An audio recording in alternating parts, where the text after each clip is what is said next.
ڕزگار جواد مەجید شوێنەوارناس ماستەر لە شوێنەواری ئیسلامی لە زانکۆی سلێمانی. هۆکاری هەڵبژاردننی کارەکەمان بۆ ئەوە گەڕێتەوە کە پەیکەری کتێبمان کردووە کە گرنگیەکی گەورەی هەیە لای ئێمە لای هەموو تاکێکی زانستخواز کە لەگەڵ دروستبوونی نووسین و کتێب سەردەمێک دەستی پێ دەکات پێوترێ سەردەمە مێژوویەکان یاخود هەڵکشانی زانست یاخود سەردەمێک دەست پێ دەکات سەردەمی دروستبوونی شارستانیەتە کە ئەمەش گرنگی و بایەخێکی گەورەی هەیە بۆ هەموو تاکێک. کارەکەمان زیاتر باسی تاریخ و پاشماوە شوێنەوارەکانی ناوچە کوردستانەکانەکە بە هەر چوار پارچەی کوردستانەوە. نەخشەکانیشمان بریتیە لە نەخشی قسقاپان کە یەکێکە لە نەخشە هەرەی گرنگەکانی سەردەمی دەوڵەتی مات کە ئەکەوێتە ناوچەی چێمی ڕەزان لە پارێزگای سلێمانی. دەوڵەتی ماد یەکێکە لە دەوڵەتە گرنگە گەورەکانی نەتەوەی کورد کە سنووری بڵاوبوونەوەیان لە ناوچەکانی هەکباتانە کە هەمەدانی ئێستا بووە و لە سەر بەرگێکی کتێبەکەمان بەرگێکی دیکەی کتێبەکەمان کە وێنەی ئاژەڵێکی باربەرە کە زیاتر ئەمەش لە ناوچەی سلێمانی لە گردی دێکۆن دۆزراوەتەوە. ئەم نەخشە لەسەر پارچەیەکی گڵێنە بووە کە خۆشبەختانە ئێستا بۆتە یەکێک لە لۆگۆکانی ناسینەوەی شاری سلێمانی.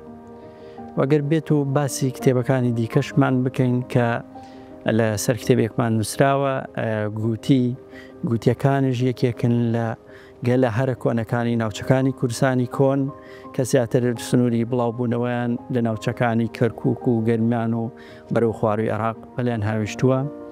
و کتێبێکی دیکەشمان بە ناوی لولوبیە. لولوبیەکەکانیش یەکێکن لە دانیشتوانە کۆنە ڕەسەنەکانی ناوچەکانی کوردستانی کۆن کە زیاتر سنووری دەسەڵاتیان لە کەرکووکەوە هەتاوەکو سلێمانی و شارە زۆر و بەری و مەریوان پەلیان هاویشتووە. کتێبێکی دیکەمان لە کتێبەکان کە بە ناوی خوریەوەیە بە هەمان شێوەیەکە لە دانیشتوانە ڕەسەنەکانی ناوچەکانی کوردستان کە لە سنووری جوگرافیان لە ناوچەکانی کوردستانی خۆرئاوا و ناوچەکانی زیاتر دۆک پەلیان هاویشتووە. هۆکاری هەڵبژاردننی نەخشەی کوردستان لە دیوی کتێبەکەماندا ئەمە گرنگیەکی تایبەتی خۆی هەبووە لای من.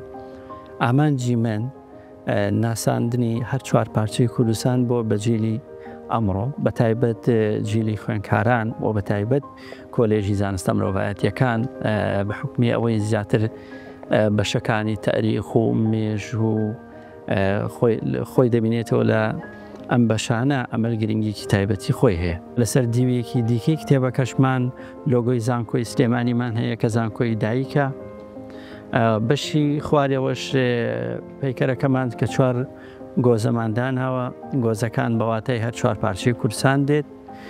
ڕەنگی گۆزەکانیش بەواتای ئاڵای کوردستان دێت و ئاوی ناو گۆزەکانیش بەواتای ئاوی زانست دێت.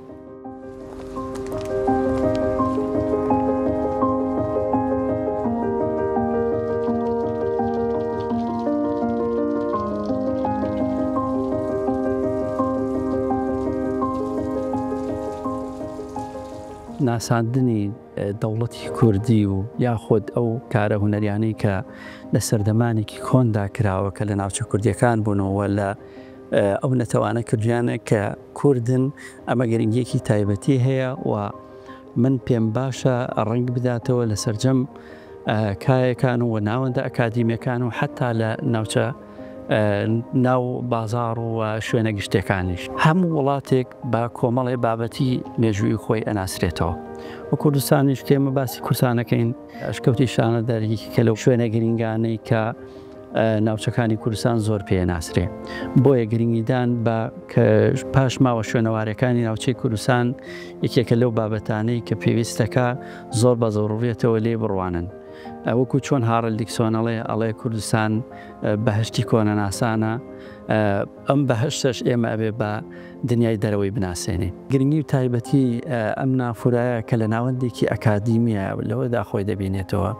ناوەندە ئەکادیمیەکان بە بەردەوامی خەڵکی بیانی و خەڵکانی دەرەوە سەردانیەکەن بۆ ئەوەی ئاشنا بن بە مێژوو و تاریخ و بەشی کەلتور و هونەری کوردی کە گەلانی دیکەش بزانن ئێمەش مێژوومان هەیە، تاریخمان هەیە، کەلتورمان هەیە و لە ڕووی هونەریەوە پێشکەوتوو بووینە لە سەردەمانی پێشزاین ئەمەش بەلای منەوە و ئامانجی من وە گرنگی تایبەتی خۆی هەبووە لای من لە ڕووی دیزاینەوە دیزاینێکی جوانی بە کۆلێژەکە بەخشیوە و هەم ئەو هەریەک لەو ناوانەی کە لەسەر کتێبەکانە یاخود ئەو نەخشانەی کە لەسەر کتێبەکانە ئەتوانین بۆ تێزێک بەکاری بێنن ئیتر دکتۆرا بێ یاخود ماسەرنامە بێ و هەم فکرەیەکە بۆ خوێندکارانی بەکالۆرس کە بتوانن ئەوانەی کە توانایەکیان هەیە لەم جۆرە کارانە لە کۆلێژەکانە بکرێ بۆ ئەوەی زیاتر زانکۆی سلێمانی بەرەو پێش بەرین.